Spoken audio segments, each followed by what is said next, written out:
Good morning. Hey guys, good morning. Oh, I wanted to jump on.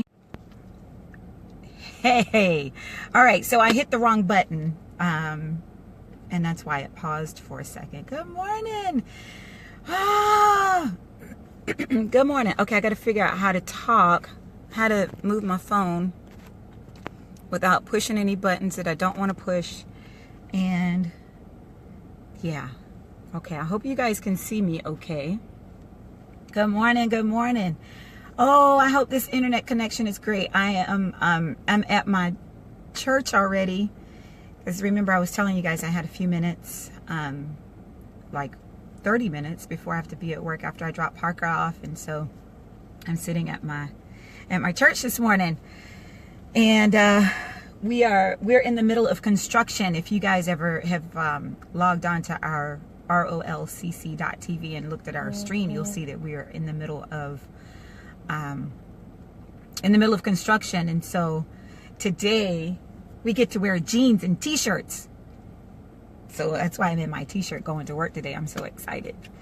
Well, anyway, thanks for jumping on. It's not quite 8:30 yet, but I wanted to get in early and just make sure that the internet connection is working well and we don't have any issues and all that good stuff. So how was you guys' weekend? How was your MLK day? Do you have a great holiday? Do you have a good time to rest and be with your family and remember the legacy of Dr. King? You know, I shared on my Instagram and on my Facebook page. Great. Thanks, John.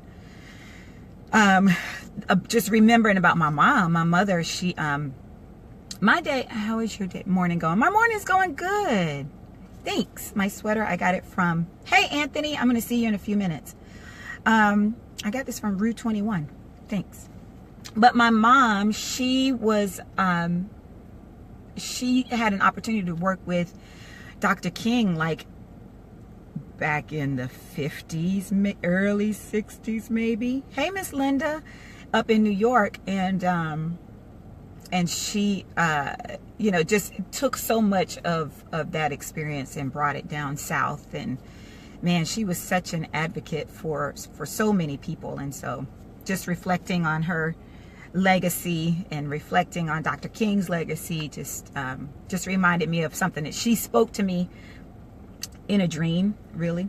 But she said to me, keep growing, keep going. And I found a quote that Dr. King said, that if you can fly, fly, if you can walk, walk, if you can crawl, crawl, but whatever you do, just keep moving forward. And so, you know, this doing WLA, you know, on this internet is, or on this page is just really a part of that. I'm just going to keep moving, keep going. Good morning, Deanna. My pastor says, live empty or live a life that when you die empty. And so, yeah, that's what I'm trying to do. I got to figure out how to move this so I can see. You had a dream. I did have a dream. I had a dream. I did. So, gosh, that's going to be crooked, but I want to be able to see y'all's comments. Let's see if I can move it this way. Oh, this might be better. There we go. I did have a dream, Paul. All right, so anyway, it's 8:31 and I'm going to get started. So I want to pray first. Let me pray. God, thank you so much. This is the day that you have made, and we rejoice and we're glad in it. God, we thank you so much for your power and your presence, God, that's over our lives. Thank you for your anointing.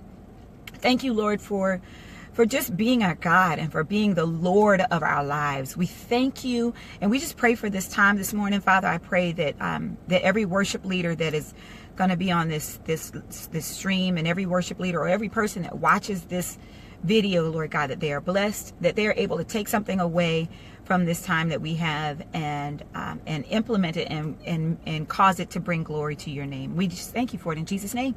Amen.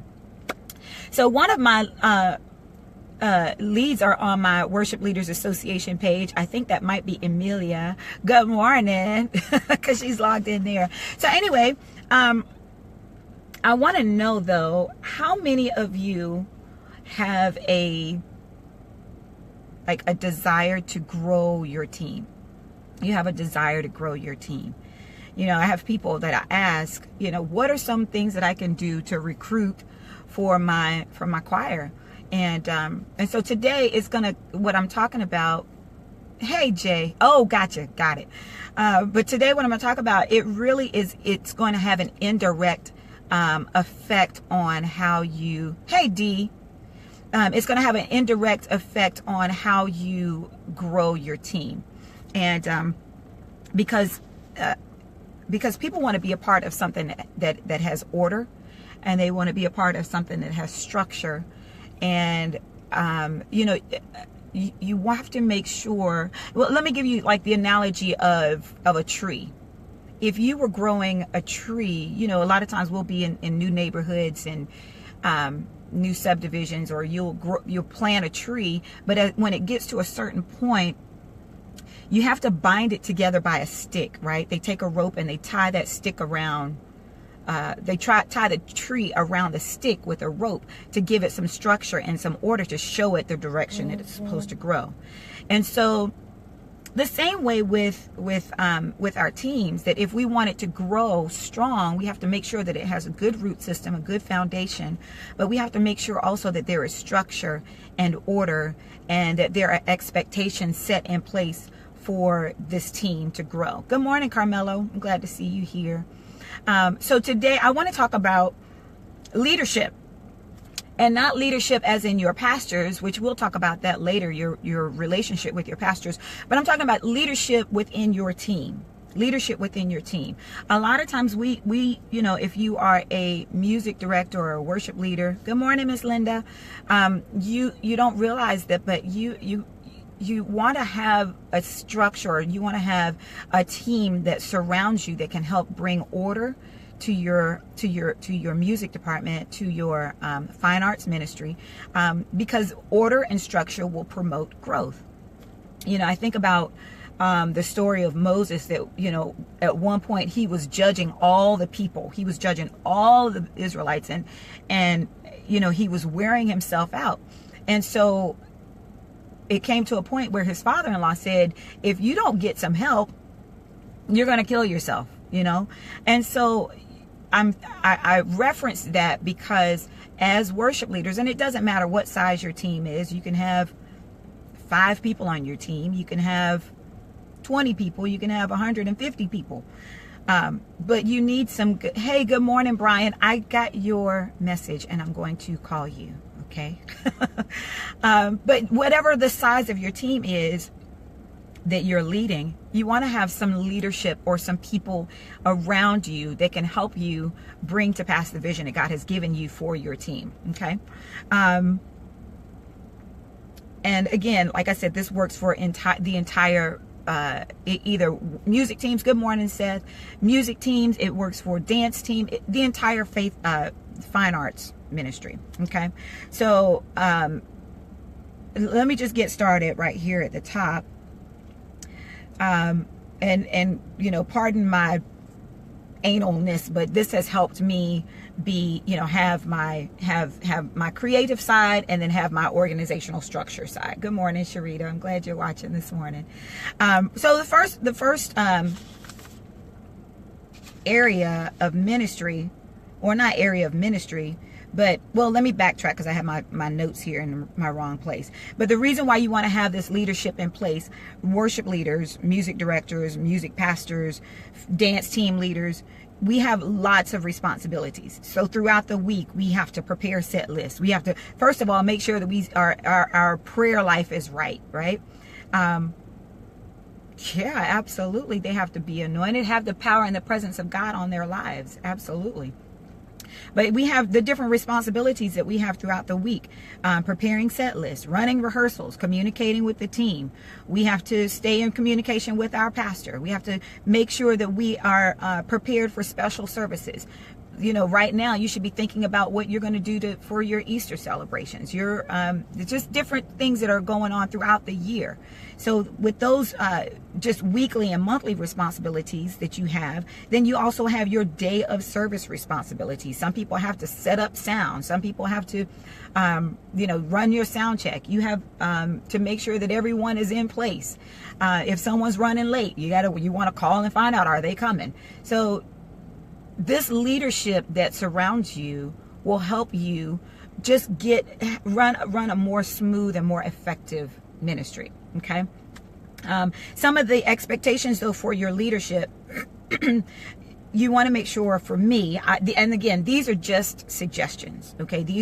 I'm just sharing with you experiences that I've had that have caused me to be a successful worship leader and have a successful music team that has grown and that has been established, and an established spirit of unity. Okay. So you want to make sure that these people that are going to fill these positions.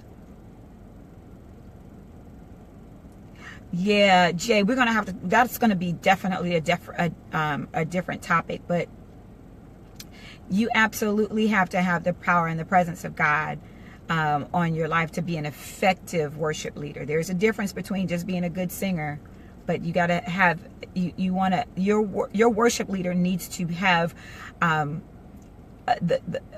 resemblance of the Spirit of God on their lives. Okay, I hope that helps. But you want them to be a member of your team for, I would say, at least a year, depending on the size of your team and the growth of your ministry. You want to have them be a part of your team for at least a year. You want them to be a faithful and consistent tither.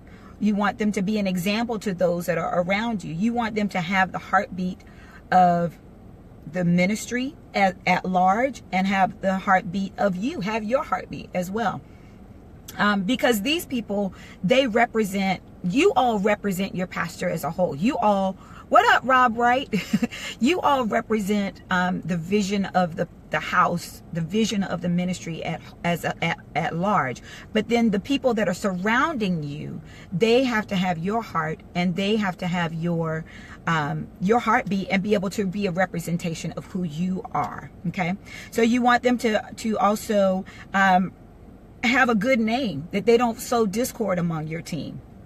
Okay, you want them to be able to carry out the expectations and the decisions based on the rules and expectations of your team.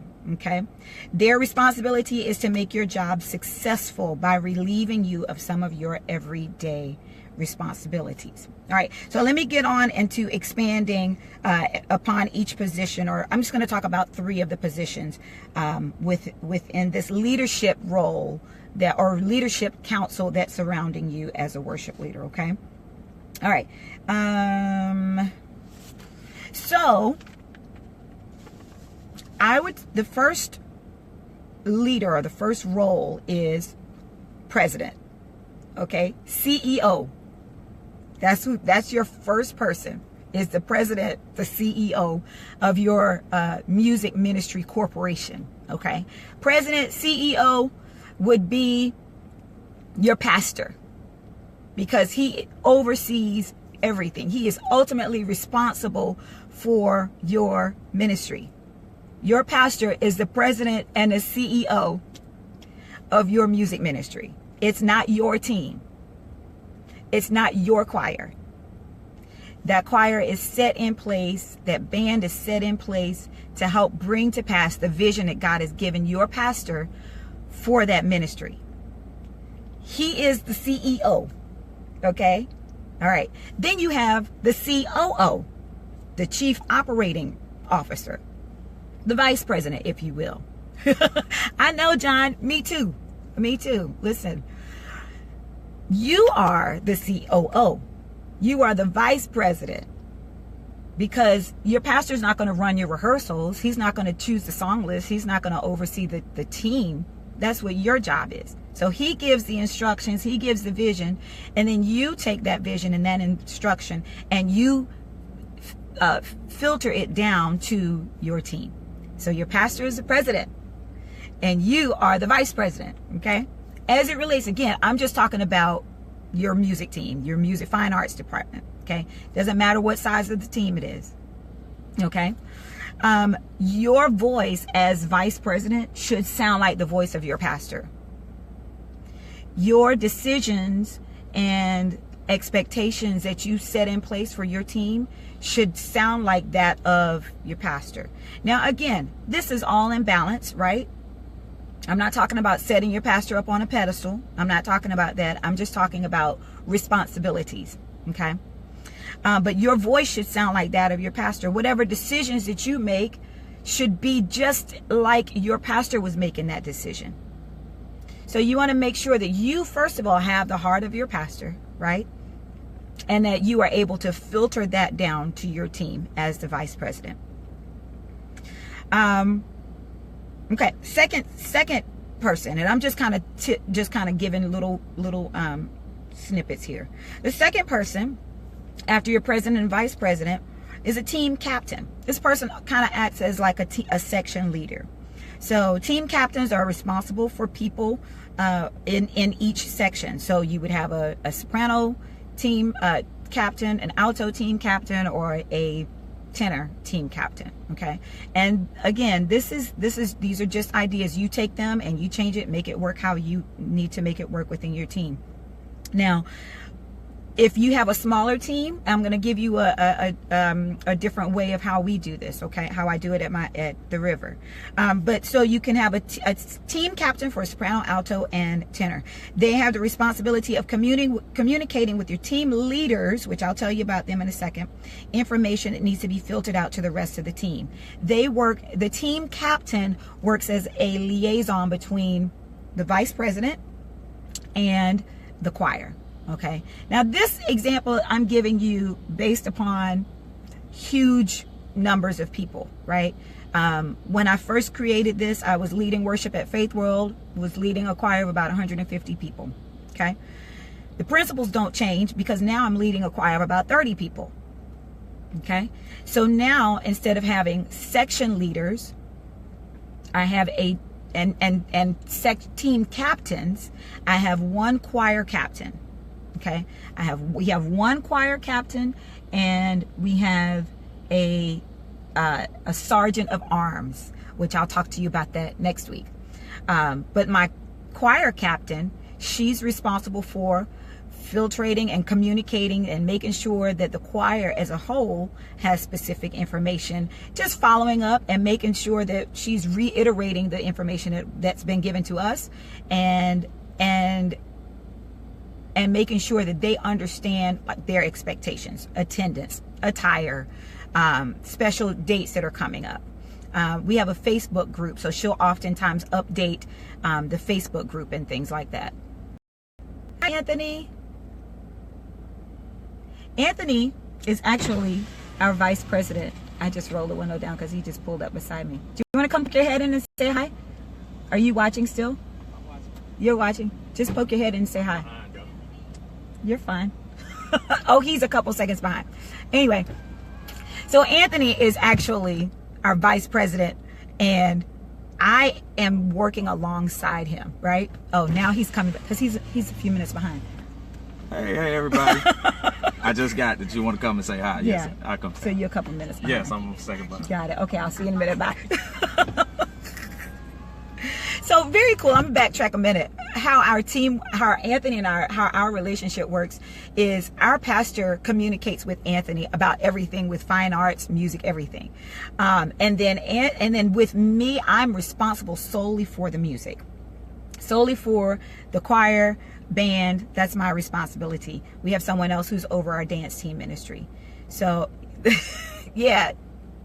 So that's where we are. And yeah. Shana is on our team, and she says, thank God for our choir captain, who is Shelly. Okay, now that we're back on track. All right, so choir captain, she makes sure that we get all of our good information followed through.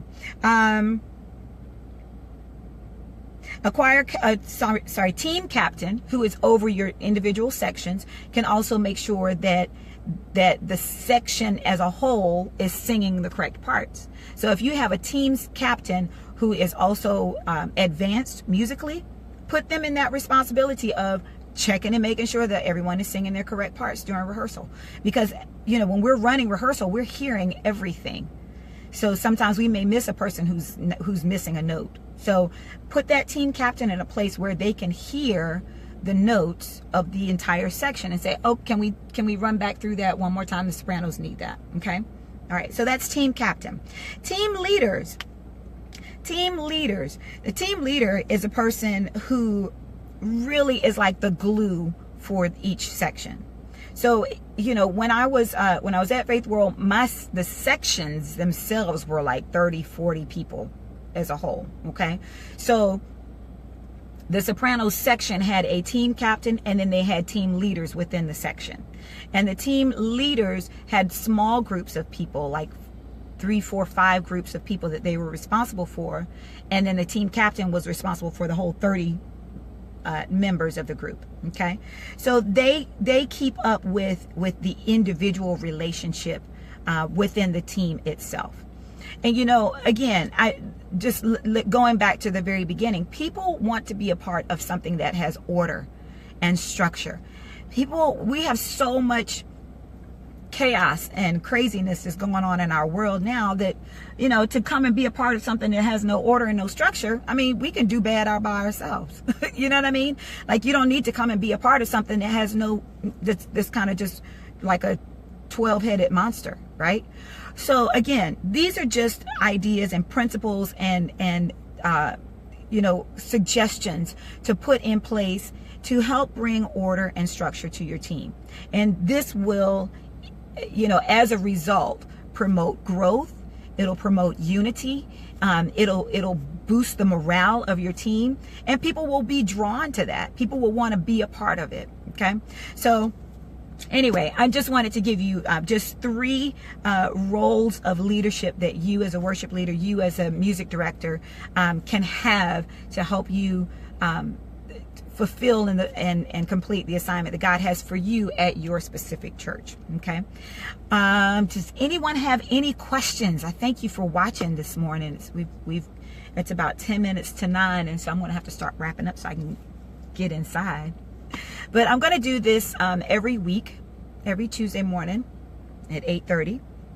So you guys set your clocks. Be sure to, I guess you're here because you've already liked Worship Leaders Association, the page. And I thank you for that. You know, God gave me this vision of WLA, gosh, back in 2004, I think. And I just love you, Darnell Butler, who was probably 10 when I first started WLA. But God gave me this vision, and you know, when I would talk about it, I was encouraged to think globally, you know, because when I first started it, we were just right here in Orlando. How do you get a team that had no order get on board with the order you bring? Okay, great question. So, you know, if you go back, I think because everyone that's at your church, everyone that's at your church, for the person that asked the question, they are there because they believe in what God has called that ministry as a whole too, right? And so I think if you point everyone in the direction of the vision of the church, the ministry, and reference the fact that you're bringing order and structure to the team, to your area of ministry, because you want to enhance and develop and build the vision of the church. You know, I think if you bring everybody to the same playing field and everybody on the same page to say, we're gonna do this, we're gonna establish this order because this is the vision that our pastor has set in place, and this will help him bring that vision that God has placed in his heart. The other way that you can do that, and I can share with you all, I think I'm going to share with you all, is having here at the River, we call it a policy and procedures. How long did it take you to get the heart and the voice of the pastors that you have served? That's such a great question, Pastor Damon. But let me go back real quick. Get a handbook of the expectation and the rules and things like that you have in place, and get everybody to read through it and sign it and agree that this is what we're going to do. And if they don't want to agree to it and they don't want to sign it, you know what? It's okay. We appreciate you. We appreciate the time that you have served here, but this is the direction that we're going in. And if you don't want to go, it's okay. You can find another area of ministry to serve in, and we bless you as you leave. Did y'all get that? With the love, the smile? Yep. All right, Pastor Damon, you said, how long did it take to get the heart and the voice of the pastors that I served? So in both ministries that I've served in full time, you know, I took a minute to sit before I came on board full time. Here at the River, my family, we attended the church about a year before I became on staff and started leading and overseeing the team. And so I would say give yourself some time to sit at least 6 months, I would say. Now, if you're being brought in as a new worship leader to take over a position and to help start a team, it's going to take some time. You know, just as with anything that's growing, it takes time for roots to get down in the ground. You know, that's not something that happens overnight. You can't just throw some seed on the dirt and expect it to grow and take root. That's not going to happen. So you've got to give it some time. Okay. How would you address it if you have a VP that doesn't communicate much or communicates things last minute? How would you address it? Now, is that from the perspective of a choir member, praise team member, or is that from the perspective of, Christina, tell me what direction are you coming from? Because if it's your worship leader that does not communicate much or communicates things last minute, then guess what? You might be called to be a choir captain. Because remember, I was saying that, you know, a VP, the worship leader or the music director, they have a lot of responsibilities. And a lot of times as creatives, the structure and the communication and the order and all of that is not a strong point, which I think is probably why I developed, you know, from a team leader. Yeah. So maybe you can take on that responsibility for them and say, hey, let me help you. You know, and back then we didn't have planning center and all of that, but you know, I had a person who I could say, can you just get everybody's email addresses and send a group email out to everybody and tell them that. But our VP is last minute alive. So Christina, okay, so I'm going to end with this. Christina, this might be where you come in and can say, hey, God has blessed me with organization and structure and communication. May I help you? Because I know God has given you a lot of responsibility, and this is something that I'm good at. So let me help you communicate with our team. And I promise you, I bet they will probably be so grateful for your assistance in that. Yeah. All right, guys, listen, I gotta go because it's 8:55 and I gotta be inside like in 2 minutes. So I thank so much for watching. Feel free to share this video, inbox me, message me, and yeah, and I look forward to talking with you guys real soon. Thank you so much for watching. Alrighty, God bless you much. Bye.